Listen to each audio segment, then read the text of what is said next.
మోపల్ మండలం మంచిప్ప గ్రామానికి చెందిన నేహ ఇటీవల రాష్ట్రంలో అంతర్జాతీయ రెస్లింగ్ పోటీలో సిల్వర్ మెడల్ సాధించడం పట్ల rural MLA doctor Bhupath Reddy సాల్వాతో సత్కరించి అభినందించారు.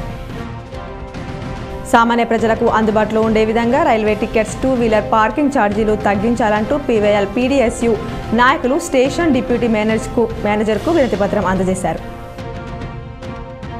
ఆర్మూర్ ఎమ్మెల్యే పైడి రాకేష్ రెడ్డిని బీజేపీ నాయకులు అంకాపూర్లోని తన నివాసంలో కలిసి శుభాకాంక్షలు తెలిపారు.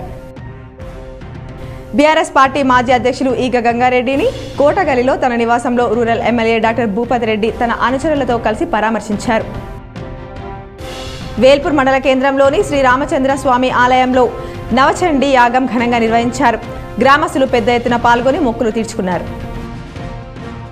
నిజామాబాద్ కలెక్టరేట్లో రాజీవ్ గాంధీ హనుమంతు ఆధ్వర్యంలో ప్రజావాణి జరిగింది. ప్రజావాణిలో పెండింగ్లో ఉన్న దరఖాస్తులను సత్వరమే పరిష్కరించాలని అధికారులను జిల్లా కలెక్టర్ ఆదేశించారు. కేరళ రాష్ట్రంలోని శబరిమలలో భక్తుల రద్దీ పెరిగింది. 10 నుండి 12 గంటల వరకు అయ్యప్ప దర్శనం కోసం భక్తులు క్యూ లైన్లో గంటల తరబడి వేచి ఉంటున్నారు. అర్బన్ ఎమ్మెల్యే ధన్పాల్ సూర్యనారాయణ కందకుర్తిని సందర్శించారు. అక్కడ స్థానిక సాధువులు కలిసి ఎమ్మెల్యే ధన్పాల్ను ఘన స్వాగతం పలికారు. రూరల్ ఎమ్మెల్యే భూపత్ రెడ్డిని మర్యాదపూర్వకంగా ACP Kiran Kumar, rural SI మహేష్లు కలిశారు. ఎమ్మెల్యేకు శుభాకాంక్షలు తెలిపారు. TPCC working president Mahesh Kumar Goud తొలిసారిగా నిజామాబాద్ రావడంతో ఆయన నివాసం కాంగ్రెస్ నాయకులు, కార్యకర్తలతో సందడిగా మారింది.